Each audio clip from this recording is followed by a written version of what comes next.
Buenas tardes, buenas noches. Amigos, en primer lugar, pedir disculpas a quienes estuvieran conectados desde las 7 de Chile, 8 de Argentina y, bueno, y las horas que son en cada país. Empezamos en punto, pero hemos tenido problemas de conexión para que desde esta plataforma Zoom se pudiera salir por Facebook y por YouTube. Así que mis disculpas a los que estaban ahí porque de pronto nos hemos dado cuenta porque se ha llenado el WhatsApp de mensajes, ¿no? Estamos aquí y estuvimos puntualmente con Camilo Herrera. Estamos entonces en el episodio número 8 de esta segunda temporada de la serie Articuladores de lo Posible. Cuando empiece en unos minutos la entrevista, yo presentaré a Camilo, ¿no? A Camilo, que ahora lo único que voy a decir es que Camilo Herrera Barros es el director ejecutivo del movimiento 3xI, del que también en algún momento he hecho comentarios. Para quienes empiecen hoy a ver esta serie, seguramente atraídos por la figura de Camilo Herrera, decirles que nuestra serie titulada Articuladores de lo Posible viene del título de un libro que publiqué a finales del año 2019 y que pretendía contar fundamentalmente mi experiencia como coach en el ámbito de la política y el poder, que no es tan frecuentado por el coaching, ¿no? Y que, sin embargo, en el transcurso de su escritura empezó a derivar. A veces los libros tienen su propio protagonismo, los capítulos te van diciendo cosas y los párrafos te llevan a otro lugar. Y me fue llevando a hablar de que en este momento específico de un mundo complejísimo, había una habilidad central que era la de articular. Y de ahí, en el momento en que se presentó el libro, precisamente en esta plataforma de coaching global, Fernando Sanford me propuso posteriormente que tuviéramos un espacio en el que se hablara de estas ideas. Cuando yo hablo de articular, y lo pongo como tan importante, tengo la idea de que articular no solamente es poner en contacto cosas, sino que tiene que ver con unir. Tiene que ver con hacer que las cosas se junten más profundamente. Y viene una idea de unir que se refiere a producir movimiento, como ese que producen las articulaciones en el cuerpo humano. Por otra parte, también en este programa lo que venimos planteando es aquello que viene de una convicción, y es de que los seres humanos creamos el mundo a partir de nuestras conversaciones. Que nosotros mismos cambiamos o nos transformamos en conversaciones. Y a mi entender, la más poderosa de esas conversaciones es la que se basa en el diálogo. Comentaba que yo, desde hace algunos meses que escribí un artículo al respecto, considero que el diálogo es la quinta fuente de poder. Y lo es porque cuando es genuinamente sincero, y no concibo el diálogo de otra forma, puede llegar a transformarnos. Puede llevar a que quienes entramos en él salgamos de él de otra forma. Porque algo nos ha pasado en esa manera de escuchar distinta y de tener la intención abierta de comprender. Cuando digo que en el diálogo nos transformamos, eso significa que soltamos cosas, que soltamos creencias, que vamos dejando atrás algunos supuestos, que adherimos a otras que nadie nos impone, por tanto que hacemos de una forma voluntaria, que vamos reconociendo que algo nos faltaba en la historia, que esa historia del otro o esa historia o esos datos sobre la cosa, cuando se trata de la cosa y no del ser, empieza a darnos un significado distinto. El diálogo, por tanto, es una conversación, pero yo remarco que también es un espacio en el que se conjugan cosas distintas. Las ideas y las palabras, los tonos, la voz, van juntándose en algo que para mí cada vez es más importante, que es un espacio en el que estamos presentes. Y cuando hablo de estar presentes, ya muchos de ustedes se dan cuenta que estamos hablando de una forma muy específica de estar completos, estar enteros, porque la presencia convoca a nuestro cuerpo y nuestro cuerpo convoca a nuestro ser entero. Yo sé que a veces cuando hablamos de cambiar aparece esa idea de que cuando cambiamos nuestras ideas, cuando dejamos atrás cosas que hemos pensado, pudiera parecer que es traicionarse.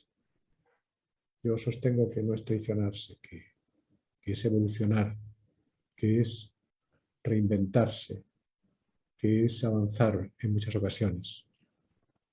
En política, y en este momento vivimos un momento político complejo en el mundo, aquellos que de pronto cambian de sus pensamientos son vistos a veces como traidores. Pero si fuera eso traición, la historia de la humanidad sería una historia de traición. Nuestra propia vida sería una historia de traiciones consecutivas en la medida en que hemos ido pensando de formas distintas y hemos dejado atrás conceptos que dejaron de tener sentido para nosotros. Hoy vivimos precisamente un momento que, aunque pueda sonar grandilocuente, es un momento histórico, en la medida en que los seres humanos estamos enfrentándonos a ideas y a velocidades que nunca nos habíamos enfrentado, que existen, que la tecnología fundamentalmente establece ritmos y nos trae evidencias, que la ciencia ha llegado a tener supuestos que realmente cambian ideas que profundamente habíamos ido cimentando. Escuchamos nuevas palabras que suenan en nuestros oídos. Hablamos de mundo líquido o de lo líquido, futuro líquido. Hablamos de polarización, hablamos de violencia. Y sostengo que cuando las cosas están líquidas, cuando vivimos en un mundo líquido, lo más importante que podemos hacer es ser sólidos, porque los sólidos somos capaces de flotar o de nadar en lo líquido. Y si fuéramos líquidos nos confundiríamos, nos disolveríamos en esa propia liquidez. Y cuando hablamos de polarización, cuando hablamos de violencia, la forma de poder enfrentar esto es a través del diálogo, desde luego de no más violencia. Ante la violencia, calma. Cuando estamos viendo que las personas más que dialogar escenifican posiciones, no más escenificación. Ante eso, más presencia. La posibilidad de estar de una forma completa. Hoy quiero, por lo tanto, dar un espacio para el diálogo. No ya por la entrevista, que siempre lo son, sino porque estoy convencido de que en esa entrevista van a aparecer ideas que tienen que ver precisamente con esta defensa que yo trato de hacer con estas mis primeras palabras. Y ahora sí, quiero traer a mi invitado a un supuesto e imaginario living donde nos tomemos un café. Él va a decir que una copa de vino. ¿Cierto, Camilo? Una copa de vino mejor lo podemos tomar. Y entonces explicarles que Camilo, Camilo es coach, pero no está aquí por ser coach, ni mucho menos. Hubiera estado igual por su posición de director ejecutivo del movimiento 3xI, Él es economista por la Universidad Católica, es doctorante, o sea, está haciendo un doctorado en psicología, en salud y en bienestar, que son temas muy atingentes con lo que vamos a tener a conversar. Yo supe de él cuando era director del Colegio Altamira, que, dado que a mí me interesa tanto la educación, era una experiencia que me parecía tremendamente interesante. Supe después que fue jefe de la División de Promoción y Protección Social de la Subsecretaría de Servicios Sociales del Ministerio de Desarrollo Social. Pues también me interesó eso, porque dije, algo de lo público y político le interesa, que es otro tema que a mí me interesa. Podría estar también aquí simplemente porque, sin haber hecho nada de eso, conociéndolo, yo muchas veces he tenido la oportunidad de hablar con personas. Una vez una directora de un colegio, creo que era de la cuarta región, estuvimos conversando y de pronto me dijo, esto ni siquiera lo saben, ¿no? Me dijo, esto que acabas de decir para mí es muy importante y me lo dijo un profesor que tuve que se llama Camilo Herrera. Y ¿lo conoces? Y claro que lo conozco. No lo conocía como lo puedo conocer ahora, pero lo conocía por algo que también hubiera hecho que estuviera en una conversación acá, y es porque él es hijo de Raúl Herrera Labarca, que, que fue un gran amigo mío, una persona a la que conocí el primer día que fui a aprender coaching. Estaba en una sala, en un salón de actos muy bonito en Segovia, donde empezó el primer ACP en lengua española que realizaron Rafael Echeverría y Julio Laya, y del que yo fui alumno, y él ya era mentor de algunos de los grupos. No, no me tocó a mí, pero porque yo estaba en el grupo español, dado que vivía allí. Bueno, nosotros cultivamos una relación profesional primero, que tenía que ver con, nos identificamos como que nos gustaban cosas determinadas, el mundo de las organizaciones, la empresa, que ambos estábamos trabajando en coaching organizacional, que ambos éramos consultores. Descubrimos que teníamos algunas afinidades en el mundo de la política, que de alguna forma podíamos hablar también de eso. Pero aquella relación profesional que cultivamos periódicamente se convirtió en una amistad personal en momentos que fueron difíciles para él. Ya tenía un cáncer muy avanzado. Bueno, antes de todo eso ya había habido otras circunstancias. Y con él llegamos a esa amistad que parece difícil en personas que por separado algunas personas podrían pensar que éramos racionalistas, fríos, masculinamente serios, y sin embargo se produjo intimidad. Tuvimos una relación de gran intimidad, y en el intento anterior, cuando estábamos grabando esto, yo decía que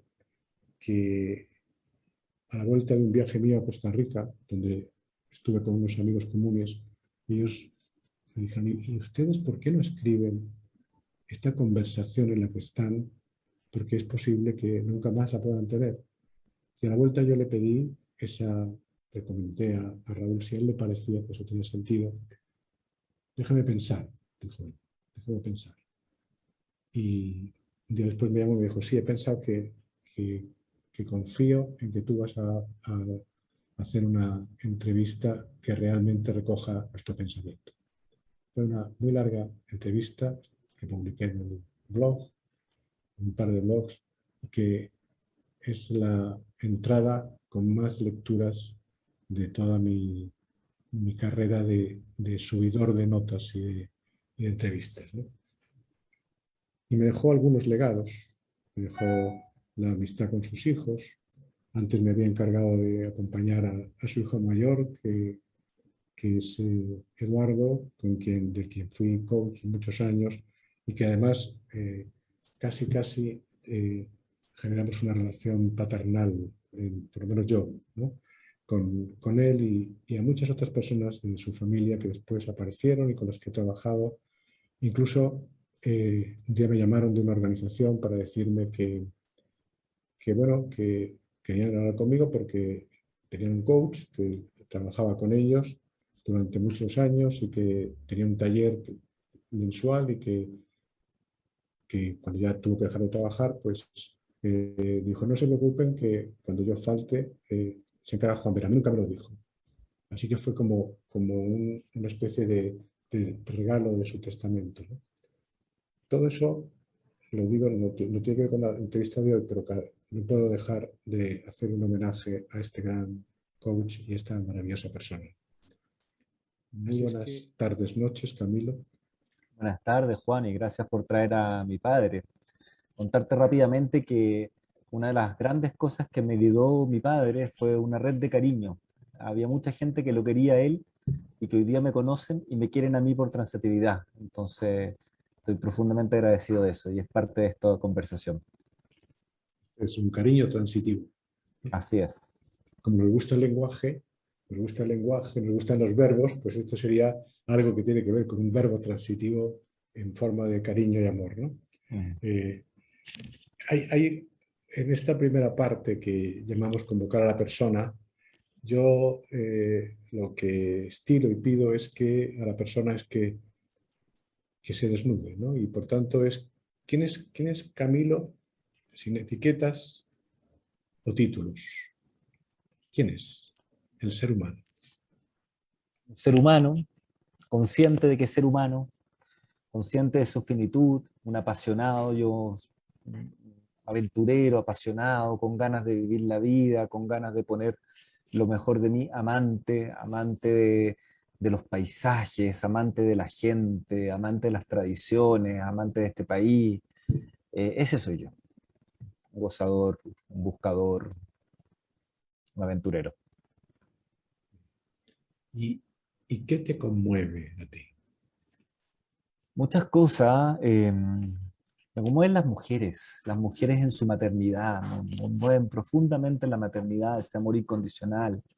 Me conmueve el dolor humano, me conmueve mucho encontrarme con esa vulnerabilidad, con esas personas, esos niños, por ejemplo, del Sename, que con todo ese amor por recibir, me conmueve mucho la gente en situación de calle, el dolor humano, la fragilidad humana, esa vulnerabilidad de lo profundo me conmueve. ¿Qué, ¿Por qué vibras tú? Uf, yo creo que lo que más me hace vibrar es el contacto profundo con la naturaleza. Eso de sentir el aire, el sol en la cara, respirar, sentir los paisajes, los ambientes prístinos, sacarse los zapatos y poner los pies en un río helado de agua cristalina. Eso me hace vibrar. Y si lo hago con amigos, con la familia, con la gente que quiero, más vibro todavía. Ahí soy pleno, pleno, pleno. Y como estás hablando de plenitud, y eso me hace pensar que por tanto sientes que tienes una vida llena, ¿qué llena tu vida más allá de esos momentos que has descrito? Ya, es compleja esa pregunta, pero lo que más llena mi vida es la muerte, o todo lo que llena mi vida es la muerte. La muerte en el sentido de vivir la vida en plena conciencia de que la vida es finita, de que me voy a morir y que tengo tiempo, y que no es que tenga tiempo, es que soy tiempo. Y por lo tanto yo es como si caminara hasta la muerte, la abrazara, me hiciera amigo de ella, me diera vuelta y mirara el resto de mi vida desde ese espacio. El vivirme de la vida así es lo que me mantiene profundamente llena la vida. No sé si es una respuesta clásica, pero No es clásica, pero nos lleva a pensar, o sea, que seguramente mucha gente dice, ¿cómo va a llenar la vida la muerte? Pero yo creo entenderte, ¿no? Porque es esa sensación que a veces tenemos eh, que, de que en ese momento, cuando tú eres consciente de la muerte, tu vida se llena de sentido. claro. Y puedes sacar todo lo accesorio, todo lo que no contribuye en esa conciencia del tiempo. Eh, te voy a contar otra anécdota de tu padre, que quizás sepas, ¿no? Pero porque faltaban pocos meses, ¿no? Para su partida y un día me dice que no podíamos vernos porque se había ido a Tunquén porque estaba haciendo una obra para crear una zona con la piscina, tal, un montón de cosas que estaba en ahí. Y yo, pues a veces éramos así bastante crudos, le digo, pero Raúl, ¿qué, como qué sentido tiene que te pongas ahora a transformar tu casa, ¿no? Y él me dio una respuesta lección. Me dijo, yo siempre quise una casa de mis sueños. Entonces, Juan, si no lo hago ahora, no la voy a ver. Y aunque sea verla unos meses, habré visto la casa de mis sueños. Te puedes imaginar que me quedé en un silencio absoluto.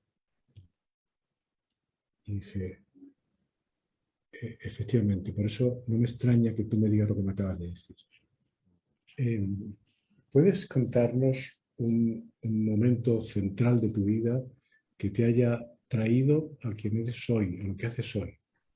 Yo tengo esa idea que a veces algunas personas me han dicho, no, nunca, a mí no me ha pasado eso, pero yo tengo la idea de que hay varios momentos en la vida que si los quitáramos no estaríamos acá. Que son como esas palancas que te permiten ser quien estás siendo. Sí, yo lo miro como que somos una gota de agua por un río y de repente tenemos la posibilidad en ciertos momentos de tomar conciencia y elegir en cuál deriva irse. Y si te vas por un camino del río, ya no te vas por el otro. Entonces, en ese sentido, tu pregunta, yo sin duda identifico un momento de deriva que fue cuando Fernando Flores me invitó a armar junto con otro grupo un movimiento social que se llamó Atina Chile, que me permitió poner en práctica y desarrollar aún más las habilidades de la ontología y de las distinciones lingüísticas, pero además recorrer Chile, recorrer los paisajes, recorrer la gente, vincularse con lo social, vincularse con lo político. A partir de eso, mi gusto por la educación, por entender la educación como la palanca del cual se podía cambiar. Entonces, hubo verdad, eso me llevó al Colegio Altamira después. Entonces hubo una deriva. Yo previo a eso era un ejecutivo o un emprendedor que tenía una empresa de publicidad y había sido ejecutivo de grandes compañías. Y la verdad es que mi vocación social, mi vida política, mi encuentro con el otro surge desde esa deriva. Entonces estoy profundamente agradecido de ese momento, de esa palanca que dices tú. Ahí hay un cambio. No, me encanta porque no siempre mi entrevistado tiene ese punto, ¿no? Y que me encanta que tú lo recuerdes y te des cuenta de que ahí pasó algo, sin lo cual, y esos son momentos de poder, Sí. porque sin ellos no habría pasado lo que después sucedió, ¿no? No, y estoy Entremos entonces, sí, agradecido porque si miro mi vida, yo estoy muy contento con lo que hago y cómo se me ha dado la cosa. Y creo que si no hubiera tenido esa oferta y ese momento y la valentía de haber dicho que sí, de haber dejado el camino cómodo, no estaría en esto. Y como estoy agradecido de lo que tengo, agradezco ese momento. estupendo. Un segundo bloque al que te invito es a que convoquemos en nuestra conversación, antes convoqué a la persona, convoquemos a la política y a la sociedad, ¿no? Todo lo que sé de ti pues, me hace pensar que no son, y tú lo acabas de reconocer, no son temas ajenos a ti y por lo tanto podemos hablar de ellos, ¿no? Entonces mi primera pregunta en este bloque es, saliendo de la contingencia chilena, que realmente hay mucha contingencia en Chile en este momento, ¿no? Pero saliendo de la contingencia chilena, ¿cómo observas el momento de la política en el mundo? ¿Qué juicios tienes sobre eso? Yo veo un momento muy desafiante para la política. Yo creo que la política debe estar y va a seguir estando tremendamente desafiada. O sea, la emersión de estos aparatos que nos conectaron entre todos hace que la intermediación política no sea la que era antes y por lo tanto veo crecientes desconfianza en cualquier institución que trate de ser representativa de otro. Y yo creo que eso nos va a acompañar los próximos 20, 30 años hasta que inventemos la democracia directa. O sea, yo soy así de, creo que no hay otra. Y creo que eso va a traer problemas de desestabilidad durante mucho tiempo, pero no veo a las personas dispuestas a entregar confianza a quienes lo representen en espacios de poder. Y eso es un cambio bien radical en la política, que se mezcla con una barrera, un cambio generacional, porque los que acceden y mejor usan estos aparatos tienen rangos de edad diferentes, y por lo tanto hay mundos que viven en paralelo, y donde además creo que la crisis la crisis climática nos tensiona a la política de Estados-naciones de una manera tremenda, porque ya vivimos globalizados por estos aparatos, estamos todos en un mundo global, pero tenemos políticas que no son capaces de hacernos cargo de los problemas reales, o sea, del mundo completo, y por lo tanto veo tensionada, o sea, si tú me decís tironeada, sufriendo, es como en una evolución, un animal que le cambió el medio y por lo tanto tiene que o adaptarse a este medio o morir, pero ya está en ese sufrimiento permanente. No veo que vengan años de tranquilidad en lo político, Juan. Sí, estamos bastante de acuerdo. Daniel Innerarity plantea que la democracia, con sus muchos éxitos que también ha tenido, ha ido creando problemas sociales que es incapaz de resolver. Y que es incapaz de resolver porque algunas veces no son cuestiones técnicas, tiene que ver con, son culturales, y eso va más atrás. Así que yo, si habláramos de ese espacio de 20 o 30 años, estaría bastante de acuerdo contigo. Yo muchas veces lo que digo es que en este momento no estamos preparados para una democracia directa hasta que no resolvamos una cierta igualdad de acceso a los datos, a la información, a la propiedad de todo eso, porque si no estaríamos tomando decisiones muy directas, pero con una asimetría de información brutal, ¿no? Que no digo que Pero no... capaz que eso tenga, porque yo no puedo estar más de acuerdo contigo, pero creo que hay un costo que tiene que ver con la polarización y con la desestabilidad de las naciones, que puesto en la balanza pareciera que vale la pena ir caminando hacia ese lado. Yo por lo menos he estado mirando lo que ha hecho Suiza, me parece tremendamente interesante eso de tener 3 plebiscitos al año en fechas Sí. predefinidas, en fin, yo creo que ahí hay caminos a explorar. No, yo por eso digo que yo estoy de acuerdo en que vamos hacia algo como eso, porque el gran problema de la democracia es la representatividad, ¿no? Mm. Bueno, para alguien que está haciendo este doctorado de psicología, de salud y bienestar, pues debe ser un tema bastante común, bastante recurrente hablar de la sociedad actual, ¿no? De los riesgos que la acechan y las oportunidades que aparecen, ¿no? ¿A qué convoca la sociedad actual? ¿A qué nos está llamando? Si tú tuvieras que, además, estás en un lugar donde puedes estar viendo muchas cosas y creo que para quienes nos ven eso es importante.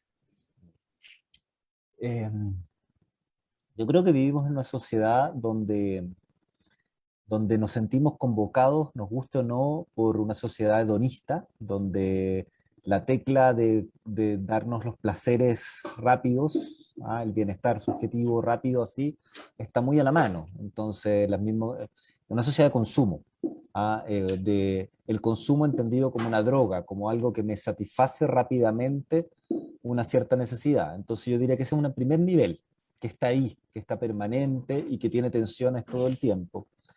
Pero a su vez veo que cuando tú dices cuál es el llamado, es como si hubiera algo más profundo desde nosotros que llamamos sociedad.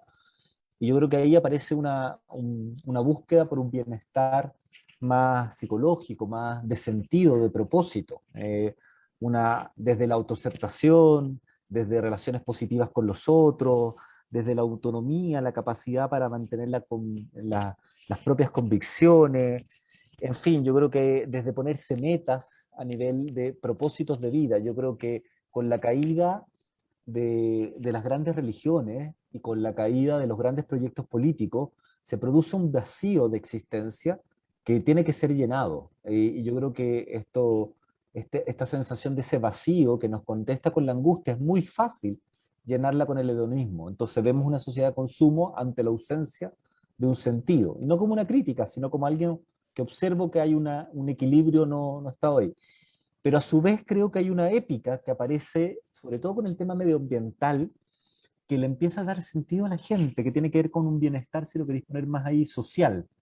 que tiene que ver con esa sensación de ser parte, de una integración, de un sentimiento de que yo pertenezco a algo. Y no hay nada más en las nuevas generaciones, afortunadamente, que esta crítica al mundo adulto, del mundo que le estamos heredando, y por lo tanto el llamado a cuidar, pero que genera en sí mismo una sensación de pertenencia, de una aceptación en ello. Yo creo que, por ejemplo, todo lo que está pasando con las minorías sexuales, como son reconocidas hoy día. O sea, hoy día me decían que en Chile, no sé, la sodomía era penada por la ley hace 10 años. No me acuerdo cuál es la cifra, puedo estar mintiendo, pero era relativamente luego. Entonces, creo que hay un cambio social tan profundo que nos quedamos en la superficie de entender el consumo, de entender los problemas, de entender, en fin, sin que estemos mirando que hay un movimiento que se está moviendo hacia lo colectivo, hacia lo social, hacia mirar el mundo de otra manera. Y yo soy tremendamente esperanzador, yo miro con mucha esperanza el futuro en eso. Sí, sí, Creo que uno puede acelerar esos procesos, que es otra cosa, pero se están dando. claro. Sí, yo creo que todos los procesos tienen como un tiempo de tomar velocidad, de poder consumarse, ¿no? Pero me quedo con esa idea de que efectivamente la respuesta del consumo es una forma de llenado insuficiente, ¿no? Es O decir, sea, hay algo que pasa ahí. es una droga de frentones, Claro, y yo invitaría a mirarlo así. O sea, estamos llenos de droga, entendido como una sustancia externa a mí mismo que no depende de mí, con la cual calmo la angustia existencial. Y que esos se son todos los evapora. consumos. Se Sí, incorpora, son todos los consumos. ¿Ah? ¿Cachai? No, incluso la gente que está consumiendo este programa de televisión que estamos viendo acá, preguntarse si lo está haciendo porque desde dónde lo hace, desde qué vacío existencial, o es simplemente un calmar la angustia para que se le pase el tiempo.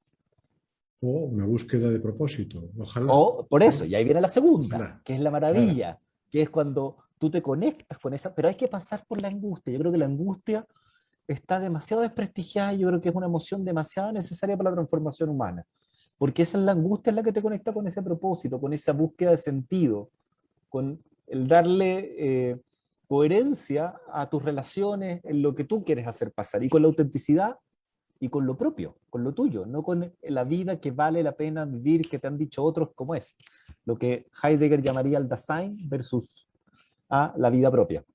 Para coincidir, ¿no? Pero para coincidir desde otros autores, en este caso, y es decir, el, cómo ese llenado de algo que no se hace cargo de la esencia mayor de la vida, y como tú dices, llega un momento en que se esfuma, es etéreo, tiene que ver con lo que Byung-Chul Han llamaría un tiempo sin duración.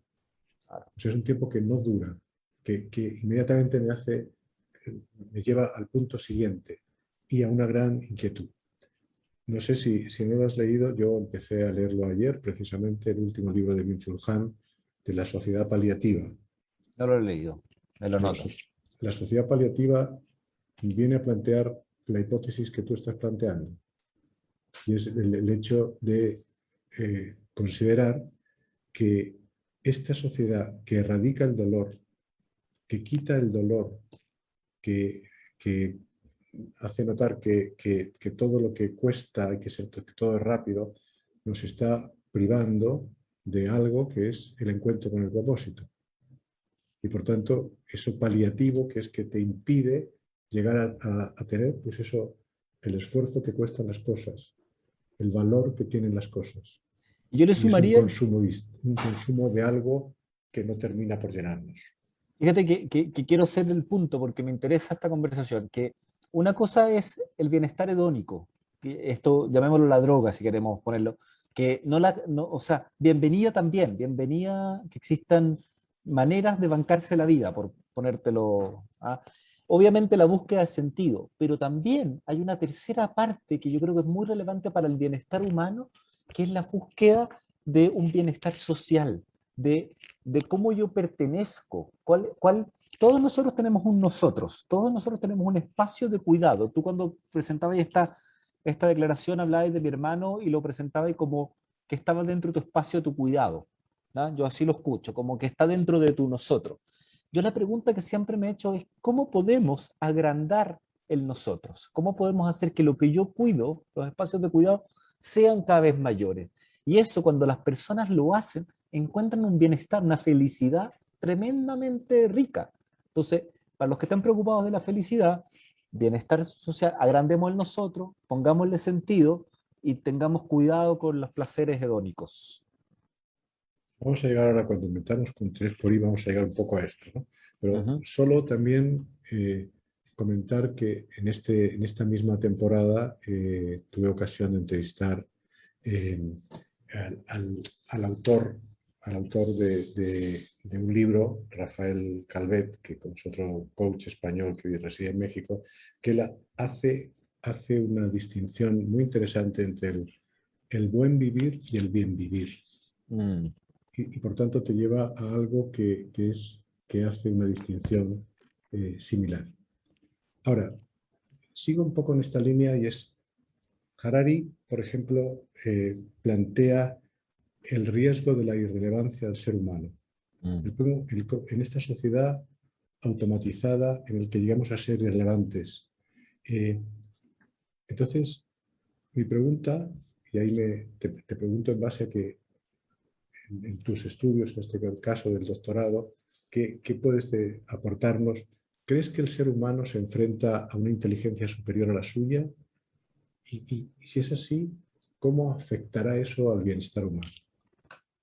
No, yo creo que no se enfrenta a una inteligencia, o sea, creo que de hecho hablar de inteligencia superior o inferior ya es una cosa rara, porque la naturaleza tiene múltiples inteligencias y para distintos lados.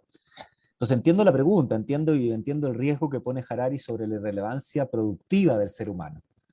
Pero déjame ponértelo desde la indagación apreciativa. Imaginemos que eso pasara, que efectivamente las máquinas subieran todo. De alguna manera los estados para ser viables, o el mundo para ser viable sin procesos de migración masiva, sin todo eso, va a tener que tener algunos sistemas de protección social que garanticen niveles básicos de vida, si no, no es sostenible.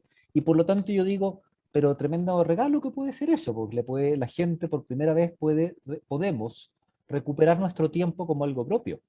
Y por lo tanto, los experimentos que se han hecho de sistema de protección social, por ejemplo, en otros países, más bien del mundo escandinavio, lo que han demostrado es que cuando tú das cierto, la gente estudia, cultiva la música, cultiva el tiempo del arte, entonces, y eso tiene que ver con el bienestar.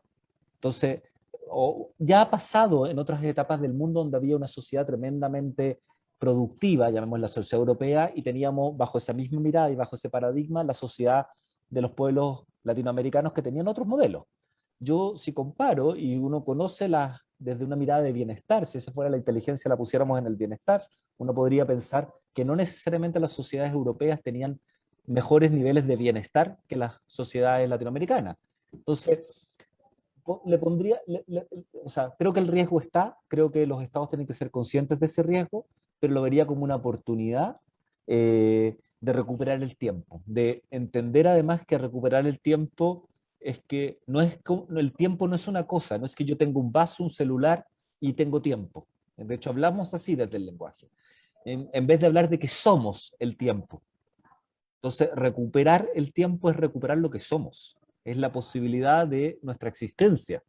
Y yo creo que ahí se abre, lo veo con optimismo, estos cambios sociales, y no como una inteligencia que nos va a venir a dominar.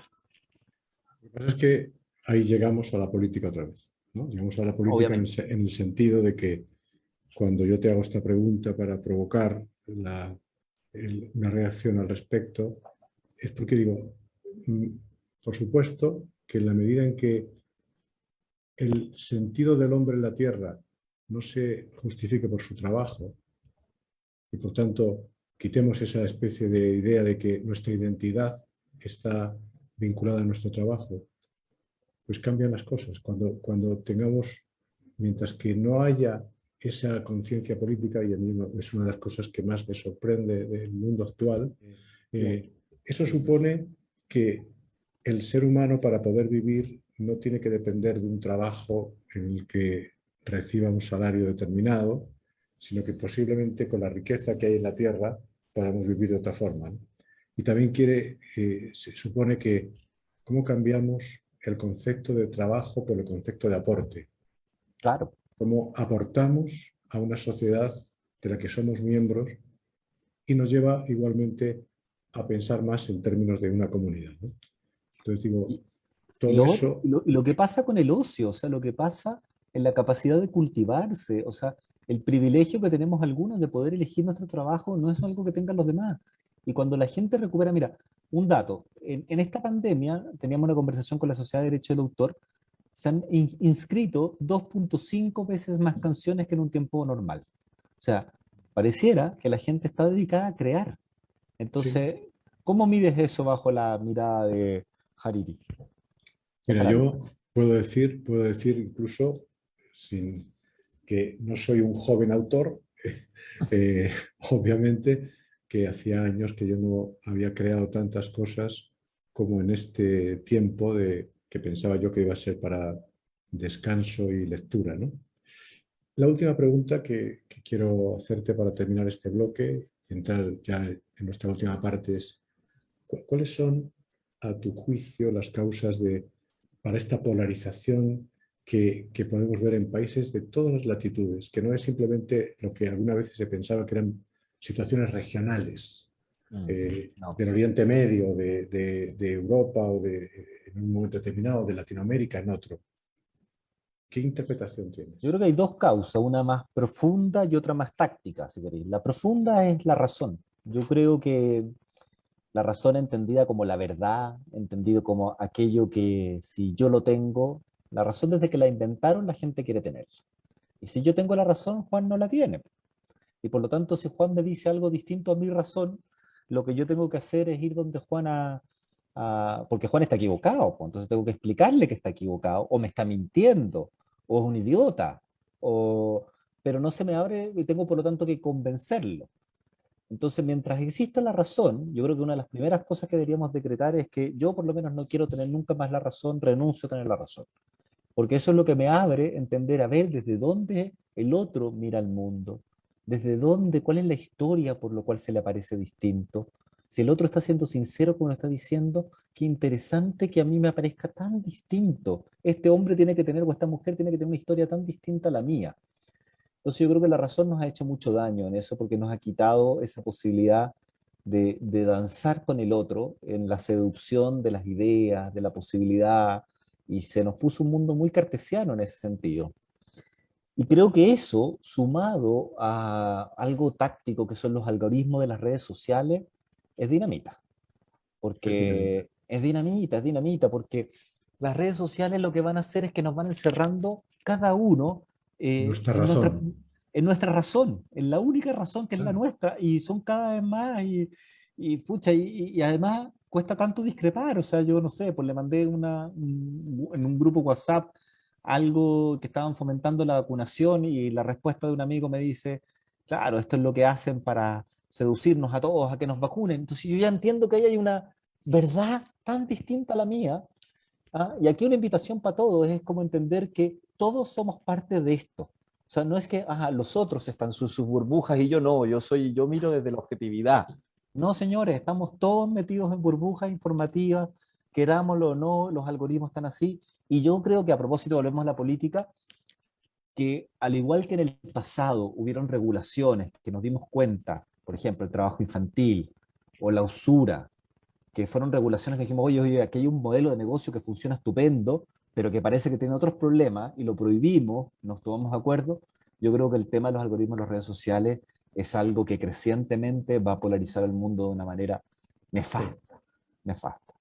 Ese es el gran tema y por eso es tan sorprendente que nadie hable tan seriamente, o por lo menos tan públicamente en los programas políticos, En mi que es burbuja todo el mundo habla. el poder de los datos, el poder de quiénes son los dueños de eso, ¿no? Claro, pero por eso digo, nosotros estamos hablando de todo eso. Sin embargo, cuando tú ves cualquier programa de los que hemos visto últimamente, ese no es un tema que aparezca.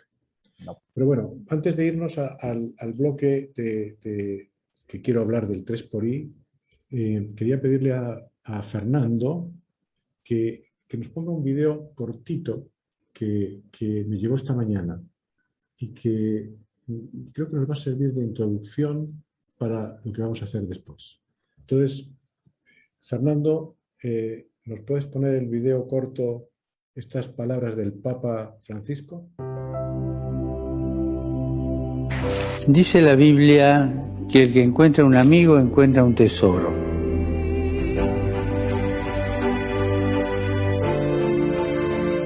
Me gustaría proponer a todos ir más allá de los grupos de amigos y construir la amistad social, tan necesaria para la buena convivencia. Reencontrarnos especialmente con los más pobres y vulnerables. Están en las periferias. Alejarnos de los populismos que explotan la angustia del pueblo sin dar soluciones, proponiendo una mística que no resuelve nada. Huir de la enemistad social que solo destruye y salir de la polarización. Y esto no siempre es fácil, especialmente hoy, cuando una parte de la política, la sociedad y los medios se empeñan en crear enemigos para derrotarlos en un juego de poder. El diálogo es el camino para mirar la realidad de una manera nueva, para vivir con pasión los desafíos de la construcción del bien común.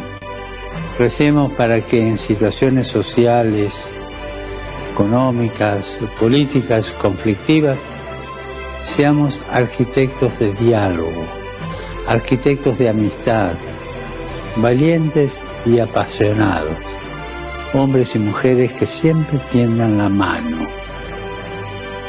y que no creen espacio de enemistad y de guerra. Palabras recientes del Papa Francisco que pueden tener mucho que ver con mi pregunta, porque quiero que hablemos de articular y del movimiento 3xI, y que, como sabes, pues es algo de lo que he estado muy próximo desde su comienzo, cuando tuve la ocasión de conocer por Sergio Cardone y Pedro Arellano de lo que estaban pensando en un momento determinado, un grupo de personas. Pero cuéntanos, así en breve, porque si no daría para mucho, ¿no? ¿Qué es 3xI y de qué se hace cargo? 3xI es un grupo de personas, de instituciones, de 5 instituciones, una alianza entre 5 instituciones, donde va desde la comunidad de organizaciones solidarias, que trabaja con más de 200 fundaciones que trabajan en exclusión social y pobreza, por un lado, y al otro lado tú tienes a la CPC, donde están los grandes empresarios de Chile, y entre medio tenés al Sistema B con las empresas B, a la SECH con los emprendedores, y al Centro de Innovación de la Universidad Católica. O sea, es una red de gente que no piensa todo igual, al contrario, pueden haber muchos temas en que pensamos distinto, pero que elige estar juntos antes que estar de acuerdo. Y que se da cuenta que tenemos en Chile una convivencia muy dañada, producto de profundas desigualdades de todo tipo, que se han acuñado por décadas, si no siglos, y sobre esa convivencia dañada 3xI se decide a intervenir significativamente construyendo un clima de confianza. Y la manera que lo hace es empujando la cultura del encuentro. ¿Y qué es la cultura del encuentro? Es buscar pares improbables, esos que no son tus amigos, que no están en tus grupos WhatsApp, y buscar la manera de que se junten. Entonces siempre tenemos una pregunta que es, de ahí viene la marca, el 3xI son 3 I. Entonces la primera I es incluyámonos, y siempre la primera pregunta es, ¿quién más nos falta? ¿A quién más hay que llegar? ¿Quiénes más son los pares improbables? ¿Quiénes más deberían estar sentados acá? Siempre con el fin de incluir, y entre más improbable entendemos que hay más aprendizaje. Y la segunda I es que si en esa conversación, en ese incluir, yo te cuento a ti, Juan, lo que a mí me gusta, lo que me importa, lo que quiero cuidar, y tengo la apertura, y tú tienes la apertura para contarme a mí también lo que a ti te importa, lo que tú quieres cuidar, lo que tú quieres, lo que va a pasar es que mi relato te va a inspirar, y tu relato me va a inspirar, y juntos nos vamos a inspirarnos. Y si eso se hace de manera auténtica, sincera, en presencia, como tú lo narrabas al principio de tus palabras, nadie sale de una conversación de ese tipo con un par improbable siendo la misma persona. Todos nos vamos cambiando, nos vamos innovando. Y ahí viene la tercera I, que son innovémonos. Y el por, porque dice 3xI, son las 3 I, pero por el por, es la ambición de que esa cultura del encuentro se multiplique, se expanda, crezca, como una manera de retomar las confianzas en Chile. ¿Por qué estás en este movimiento hoy? ¿Qué es lo que te has traído? ¿Qué es lo que has venido a hacer acá? Yo estoy desde la invitación y un orgullo de poder dirigir esto. Detrás de esto hay un grupo de personas que son como compañeros de viaje, que en el fondo sintonizan y resuenan con este llamado y como desde la gratuidad radical están disponibles a dar tiempo, horas, juntarse, aportar para que esto ocurra. Entonces lo que me ha traído a mí esto es como la invitación a organizarlo, a estar coordinando para que ocurran las coordinaciones de acción, que haga que esto ocurra y no quede en puro relato. Y a su vez yo siento que tenemos tres grandes desafíos. O sea, hay un primer gran desafío que tiene que ver con la representatividad, que tiene que ver con la legitimidad de este movimiento. Cuando uno construye, cuando yo te invito, o yo invito a todo Chile a sentarse en una mesa, y por mucho que me esfuerce y ponga la mesa, y ponga los mejores platos, y me prepare la comida, puede que queden sillas vacías, puede ser que haya gente que no se sienta llamada a sentarse, entonces eso pasa por aumentar la legitimidad, y eso es un trabajo de entender que los puentes entre los dos mundos, entre distintos mundos, hay que construirlos de los dos lados. Entonces hay un primer desafío que tiene que ver con eso, con cómo construimos puentes de los dos lados para que todos sientan que el puente es legítimo también. Hay un segundo desafío que a mí me encanta. Cuando digo desafío no tengo necesariamente, tengo intuiciones por dónde, pero no es que tenga un plan, ¿ah? Que tiene que ver con la escalabilidad de esto. Yo siento muchas veces que el diagnóstico es profundo, es correcto, que es cosa de mirar los canales de televisión, el estallido social, la crisis de la pandemia, la convención constitucional, para darse cuenta de lo necesario que es una cultura del encuentro. Pero de repente siento, como dice un director, que somos unos bomberos en un incendio forestal con una manguera de media, o sea, que nuestra capacidad de acción es absolutamente insuficiente para el desafío. O puesto en positivo, que hay mucho más demanda de la que somos capaces de entregar, y por lo tanto viene una mayor... la pregunta, ¿cómo lo escalamos? ¿Cómo lo escalamos? Nos ha pasado este último tiempo, y tú has sido parte de eso, que nos han pedido desde Argentina, desde Nicaragua, ahora desde Colombia, que llevemos el 3xI, y nosotros somos una organización de mucha voluntad, de mucho cariño, de mucha gratitud, pero de poca capacidad ejecutiva, que hay que por lo tanto convocar a otros todo el tiempo. Yo creo que el tercer desafío que tenemos es la incidencia, es agregarle a estas 3I una I que tenga que ver con la incidencia, con que efectivamente lo que hacemos efectivamente produzca los resultados, porque es urgente. Y ahí se suma en el fondo el cómo sumamos voluntades, cómo nos concentramos en aquellas palancas que movilicen la cultura del encuentro, cómo ocupamos el arte, cómo ocupamos otras fórmulas para efectivamente convocar a esta mesa. En eso estamos. Muy bien. Ya el otro día te acuerdas que hablábamos que yo ya veía hasta 5 IES, ¿no? Sí. Que podíamos llegar más allá, ¿no? Okay. Sí, la implementación la cuarta tiene un problema, pero eso da para una discusión amplia. Se enredan las cosas, claro, muchas veces. Ahí hay que meterse en otros ámbitos, que aparece la gestión. Exacto. Para finalizar, ¿puedes contarnos alguno de los proyectos que el movimiento quiera desarrollar próximamente? Te cuento lo que estamos, porque esto tiene un grupo que vamos decidiendo fluidamente en cómo llevar la cultura al encuentro. Entonces, una de las cosas que a mí me tiene bien entusiasmado es que junto a otro montón de organizaciones hemos formado lo que llamamos Movimiento por el Diálogo, que en el fondo no somos los únicos que estamos fomentando el diálogo, y eso en buena hora, que ahí tenemos que hablar de Chile, Fundación Colunga, ahora nos toca participar, en fin, Fondo de Desafío de Humanidad, hay muchas otras organizaciones que de distintas maneras promueven el diálogo, nos hemos juntado todos y nos hemos definido como sopladores de brasas.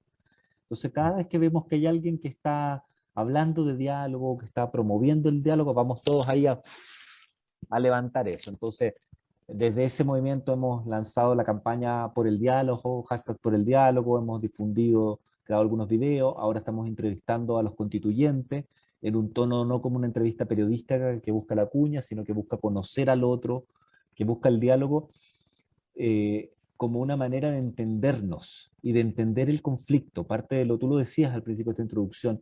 Yo creo que uno de los problemas es que en Chile hemos confundido las conversaciones, entonces llamamos diálogo a cualquier cosa.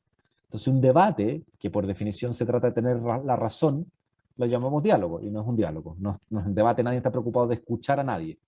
O una negociación, que son muy necesarias, pero la negociación hay una relación de poder que tiene el foco en el resultado. En cambio, el diálogo tiene más bien el foco en entender, tiene el foco en la relación. Entonces creemos que el diálogo es fundamental para generar esos espacios de confianza donde después se puede hacer una negociación, o para que después de una negociación se pueda efectivamente comprender qué se negoció. O sea, no hay procesos de paz, no hay procesos de acuerdo social, de cohesión social que no pasen por diálogo profundo, y en Chile somos malos para dialogar, no tenemos esa cultura y queremos comprometernos en una maratón, porque esto no es fácil, no es una cosa de ahora, no es solamente de los constituyentes, o sea, de hecho creemos que está el desafío de los 155 constituyentes de que dialoguen, además de que negocien entre ellos, pero además está que ellos 155 dialoguen con el resto de los ciudadanos, y a su vez está el desafío que los ciudadanos dialoguemos entre nosotros. Entonces, hay harta brasa que soplar y estamos bien entusiasmados en ese camino.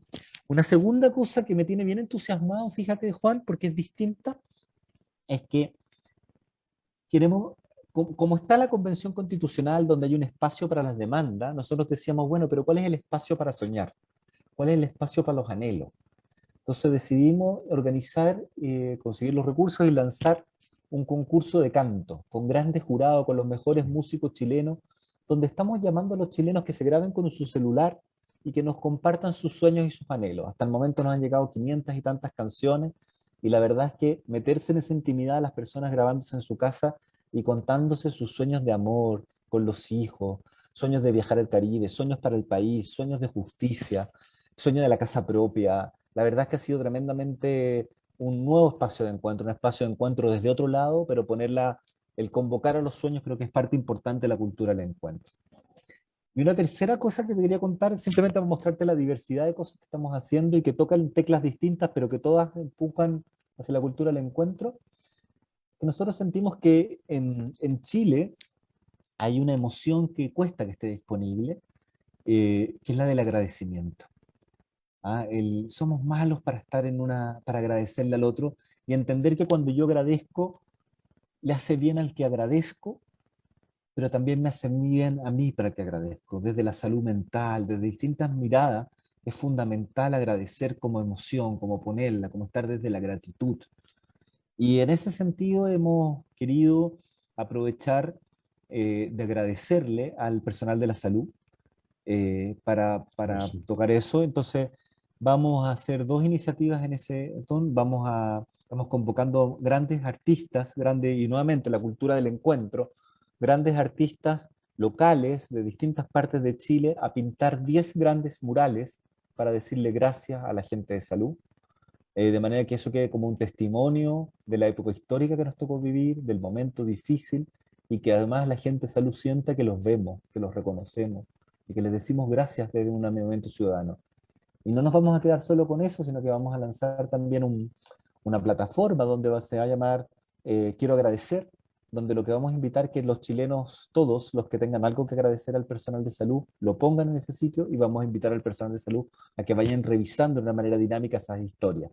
Al final lo que queremos es levantar los sueños, producir diálogo e instalar el agradecimiento como parte de esta estrategia para instalar la cultura del encuentro. Qué bello, de verdad. Que me parece súper emocionante, y estoy seguro que quienes están viendo el programa estarán todos con mucha emoción de darse cuenta de lo que ideas simples pueden generar grandes movimientos de corazón. Para terminar, querido Camilo, preguntas de estas rapiditas. Un personaje al que admires. Te puedo dar dos, son distintos. Entonces, uno es Mandela.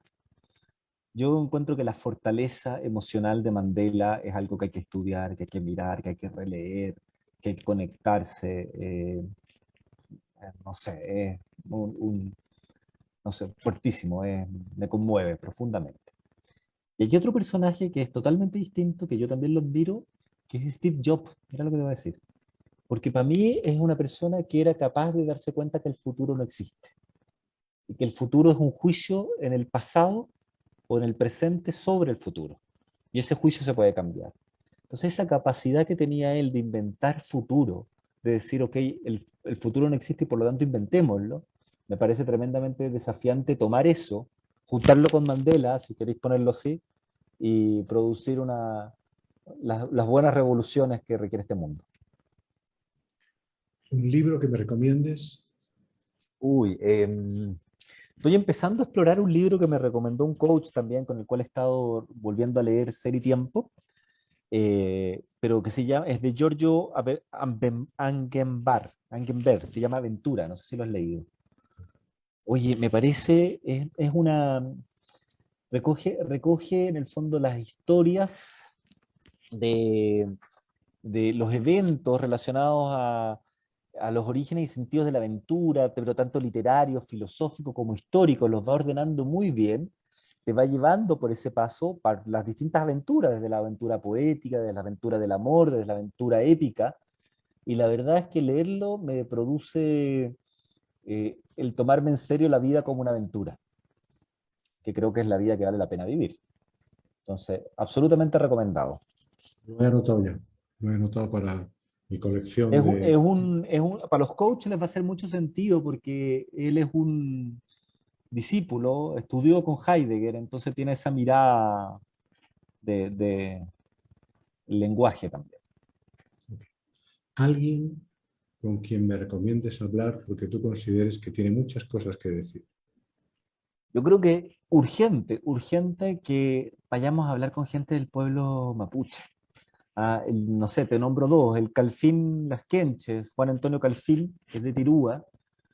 Él se define a sí mismo como un puente entre los dos mundos, padre Huinca, madre mapuche, criado en el mundo mapuche, primera generación que llegó a la universidad, no la terminó, pero de una sensibilidad, de un encanto, donde te va mostrando todas las estupideces que hacemos como Estado, pero en vida práctica. Simplemente darte una. Él me decía, Tirúa es una de las comunas más pobres de Chile, el Estado se jacta de todo lo que ha invertido en este año, en esta zona, y tienen razón, lo han invertido, pero si tú miras en qué lo invirtieron, por ejemplo, construyeron una nueva municipalidad. Y la gran gracia que tiene la municipalidad es que tiene una fuente preciosa, hermosa de agua, en una zona donde estamos llenos de cascadas naturales de agua. Entonces, mientras que aquí las mamis, me dice él, siguen haciendo sus necesidades en hoyos negros. Entonces, ese tipo de entendimiento de la vida práctica, él me decía, se reía de la pandemia, de los permisos que nos hacen sacar para desplazarse, no sé qué, por internet, y me decía, oye, aquí la gente no sabe leer, entonces, ¿de qué me están hablando? Entonces, esos dos Chiles es tremendo. Y también hay una mujer que estoy conociendo, la he visto en un par de entrevistas y todo, que es la Rosita Caniumnul, que es una mujer emprendedora mapuche y que tiene toda la cosmovisión mapuche llevada al emprendimiento. Me parece que esas voces que nos abren la mirada del emprendimiento, la mirada de la otra cultura, cuando vamos a ese encuentro, son tremendos pares improbables. Así que recomendado por ahí explorar y encantado de hacer contactos para eso. Mira tú qué sincronicidades, Camilo.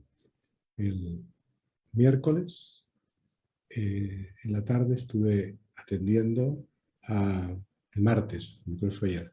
El martes me entrevisté con una concejal que quería que le ayudara como coach a ella y a su equipo. Y lo primero que dijo es, yo soy mapuche y quisiera hacer una concejalía seguida que tuviera que ver con mi forma de ver el mundo. A mí me parece fascinante ese mundo, así que avanzamos en esa conversación y me atrajo muchísimo. Bueno, pues lo último es que antes de que cerremos nuestra conversación y terminemos esta copa de vino que ha durado mucho, ¿qué mensaje quisieras dejar a las personas que van a ver este programa, que van a ser varios cientos? Hay mucha más gente que lo ve después, ¿no? ¿Qué mensaje quisieras dejar a quienes nos ven y nos van a seguir viendo? Primero agradecerles por verlo, de todas maneras, Y lo otro es pedirles ayuda, pedirles que se involucren, pedirles que le den sentido a su vida siendo estos sopladores de brasa. ¿Ah? Yo creo que el diálogo es algo muy urgente para los distintos países de Latinoamérica. Creo que el diálogo se cultiva, se enseña, se aprende y sobre todo en el mundo del coach hay mucha gente con esas habilidades desarrolladas y durante mucho tiempo hemos estado muy dedicados a la comunicación para la acción y no en otro tipo de conversaciones y las conversaciones de diálogo parecieran ser muy urgentes. Entonces, si te lo resumo como en acciones, la primera es un ejercicio de sinceridad intelectual con uno mismo para entender cuáles son mis posiciones y asumir que miro el mundo desde esas posiciones y que no son ni ingenuas ni inocentes y que influyen. Y por lo tanto tenerlas mapeadas a la hora de encontrarme con el otro. Y con esa claridad y con esa dejarlo ir al encuentro con el otro, ir al encuentro con otro lo más improbable posible, lo más que no sea mi compañero de colegio, que no sea gente de mi empresa, y si es gente de otro estrato social que no tenga dependencia económica mía para que en el fondo la conversación sea auténtica. Y con ese par improbable, ir al encuentro, ir a preguntar, ir a entender, ir a hacer preguntas para entender desde dónde vive la vida del otro y darse el tiempo de escuchar. El diálogo requiere poner el tiempo, pero requiere poner el cuerpo también, para que surja, no sé, yo creo que tenemos que ayudar a escuchar la rabia. ¿Ah? Hay una tentación a no querer escuchar la rabia. Y es como, y si la rabia no la ponen en el diálogo, ¿dónde la ponen? Entonces, invitación a escuchar la rabia, a gestionar los miedos, ¿ah? Y a atreverse a ese encuentro con el otro donde me transformo, a atreverse a transformar. El solo que yo me ponga a dialogar con el otro tiene un fin en sí mismo. No es que yo hago el diálogo para algo, yo hago el diálogo por el diálogo como una acción en sí mismo donde yo me transformo en el encuentro con el otro. Entonces, ¿qué podría decir? Una invitación a que cultivemos, a que pongamos la atención en estar cultivando en cada una de las relaciones, cada vez que nos subamos un taxi, cada vez que nos topemos en la micro, que conversemos con la gente con preguntas de indagación, de ganas de saber desde dónde el otro tiene el mundo. Y eso nos va a transformar a ellos y a nosotros. Muchas gracias, Camilo. Gracias a ti, Juan. Un placer conversar contigo y toparme en este espacio. Sí. Yo te voy a pedir que te quedes un poquito, porque voy a cerrar en unos minutos y escuchamos una canción al final, pero estoy seguro que Raúl Herrera le habrá encantado la conversación. Sin duda. Seguro. Entonces, amigos, estamos cerrando este episodio 8º de la segunda temporada, como les contaba, y hemos pasado por distintos temas en esta conversación con Camilo Herrera. Temas que como ven, tienen mucho que ver con la auténtica naturaleza de este programa de Articuladores de lo Posible, que realmente coinciden plenamente con las cosas que a mí me importan en este momento. No siempre es un requisito venir a este programa para que coincidamos, ¿no? Pero sí pasa en este caso, ¿no? Hemos pasado por distintos temas y a mí me queda la idea de la voz, me queda esa sensación de que necesitamos traer la voz, poner la voz, escuchar las voces, la necesidad de que nuestra voz interior aparezca, de que tantas voces que hay a nuestro alrededor no enmudezcan, que seamos capaces de aprovechar nuestras posibilidades para que, no solo para que surja nuestra voz, sino para hacer que surjan las voces, que convoquen a esa posibilidad de que los seres humanos seamos más humanos, de que lo más humano de los seres aparezca. La voz, que por supuesto necesita palabras, y la palabra como una semilla que permite que las ideas florezcan, crezcan, sin necesidad de gritos.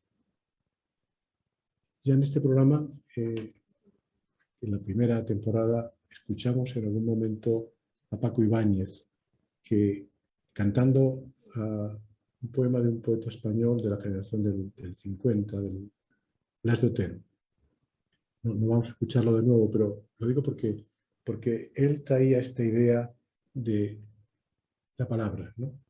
En ese poema de Leonardo Otero decía: si he querido la vida, el tiempo, todo lo que tiré como un anillo al agua, si he perdido la voz en la maleza, me queda la palabra. Si he sufrido la sed, el hambre, todo lo que era mío y resultó ser nada, si he segado las sombras en silencio, me queda la palabra. Si abrí los ojos para ver el rostro puro y terrible de mi patria, si abrí los ojos hasta desgarrármelos, me queda la palabra. Y terminamos entonces con esta idea de que tengamos esta palabra. Nos queda siempre la palabra, y la palabra nos puede llevar al diálogo. Y terminamos escuchando una música que le vamos a pedir también a Fernando que nos ponga, que es un llamado a todas las voces, todas. Ya se imaginan ustedes qué canción es. La negra. La negra, exactamente. En una versión de ella, además. Así que, Fernando, para terminar, por favor, nos traes esta bella canción muy latinoamericana. Salgo a caminar por la cintura cósmica del sur, piso en la región más vegetal del viento y de la luz.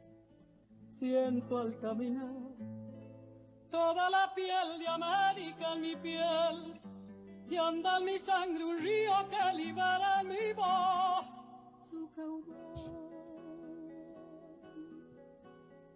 Soy de Alto Perú, rostro Bolivia, estaño y soledad, verde Brasil, besa mi Chile cobre y mineral. Subo desde el sur hacia la entraña América y total, pura raíz de un grito destinado a crecer y a estallar. Todas las voces, todas las manos, toda la sangre puede ser canción en el viento. Canta conmigo, canta, latinoamericano, libera tu esperanza con un grito en la voz. Todas las voces, todas las manos, toda la sangre puede ser canción en el viento. Canta conmigo, canta, hermano americano, libera tu esperanza con un grito en la voz. Así sea.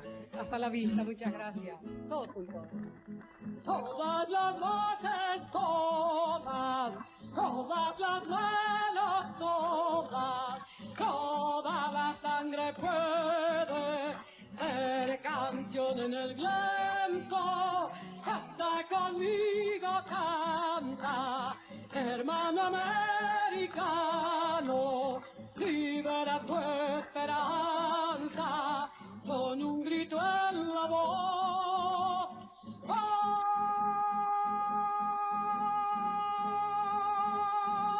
Muchas gracias, muy amable.